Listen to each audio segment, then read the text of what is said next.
His bespoke suits and bowler hats defined 1960s eccentricity. As the Avengers' John Steed, Patrick Macnee personified quintessential British propriety. But behind the show's absurd storylines lay an actor harboring his own real-life quirks. FactsVerse UK presents Patrick Macnee practiced this strange hobby when he wasn't acting. Macnee's unconventional upbringing.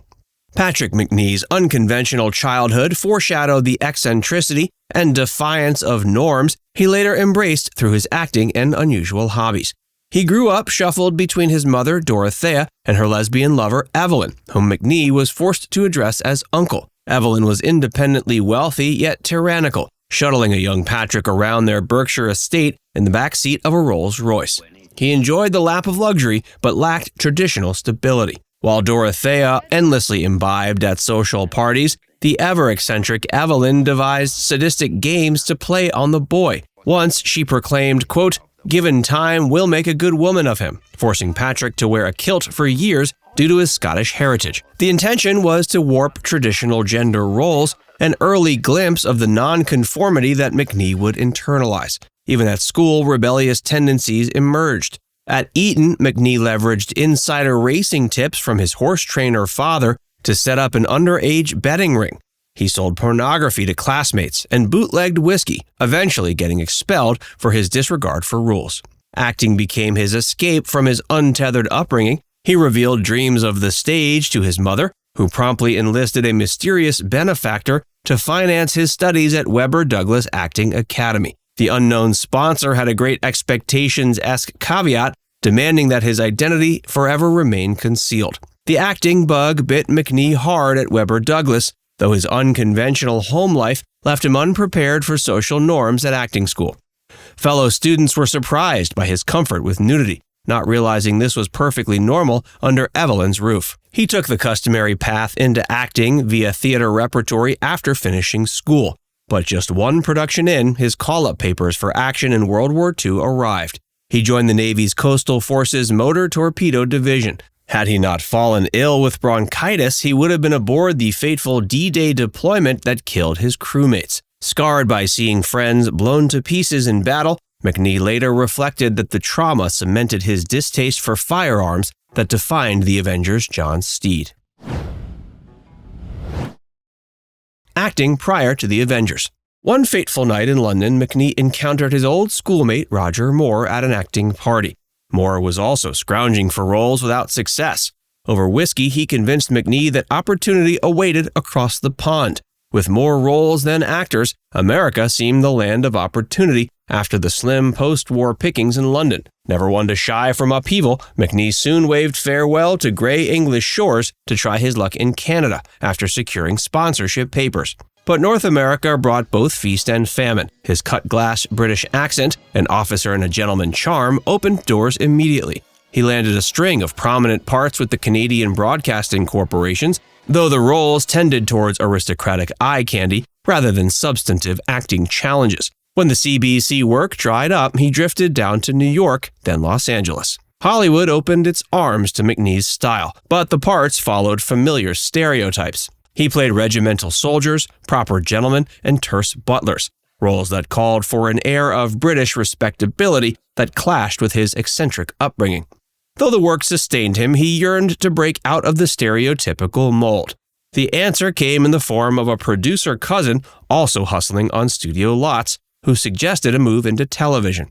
The fledgling medium of TV cared little for stage experience, opening up a slew of opportunities.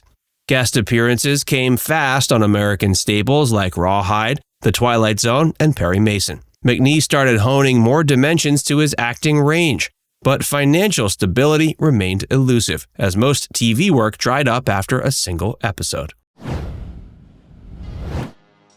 The Avengers. The call came out of the blue from TV producer Leonard White.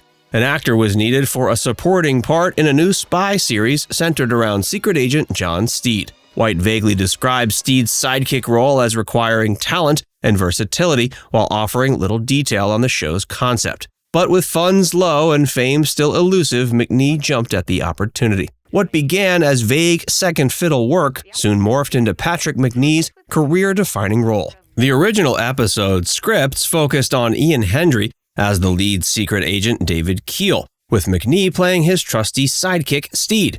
But Hendry departed after the first season, thrusting Steed center stage. Virtually overnight, Macnee shouldered the responsibility of carrying the newly rechristened The Avengers. The early episodes adhered to conventional secret agent fare, with Macnee as Steed employing James Bond-esque gunplay and seduction. But midway through the first season, co-star Honor Blackman suggested her judo proficiency could open up more dynamic fight sequences. Macnee seized on her idea, transforming the Avengers into a more stylized fantasy land that played up quirky eccentricity over realism. He leaned into Steed's identity as a modernized Edwardian gentleman by adopting John Steed's signature bowler hat and umbrella. This old-fashioned costuming granted Steed an air of British eccentricity, which Macnee punctuated with tongue-in-cheek humor. As Steed's wry persona gelled, the Avengers increasingly centered around Macnee's ability to deploy deadpan one-liners. Storylines followed suit as the show drifted from gritty realism into absurdism. Scripts emphasized Steed's unflappability amidst all the chaos, allowing Macnee to showcase subtle comedic timing. Macnee's strange hobby of nudism.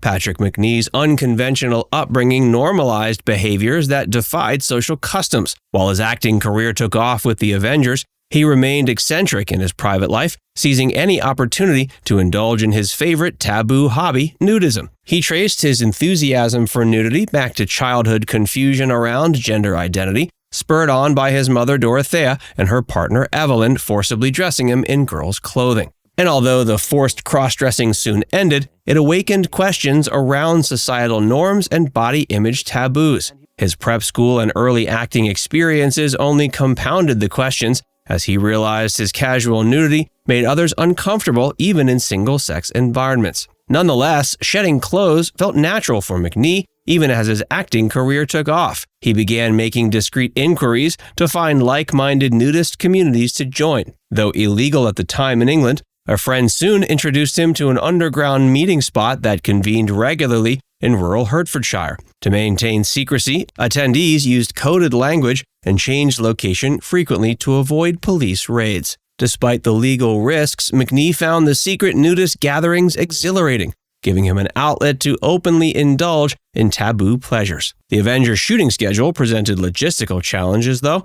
Production often took place outside London, limiting opportunities to convene with his nudist group. Ever resourceful, he began soon hosting his own secret nudist events inside his trailer. He shocked co-stars Honor Blackman and Diana Rigg by nonchalantly inviting them to join his on-set nudist gatherings over tea, though they always refused.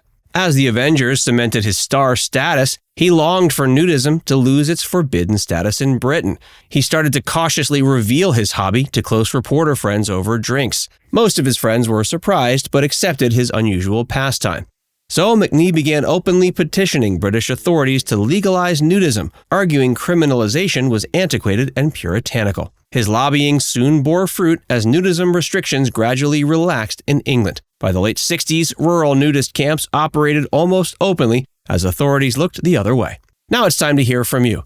Did you know about Macnee's nudist tendencies? Let us know in the comments section below.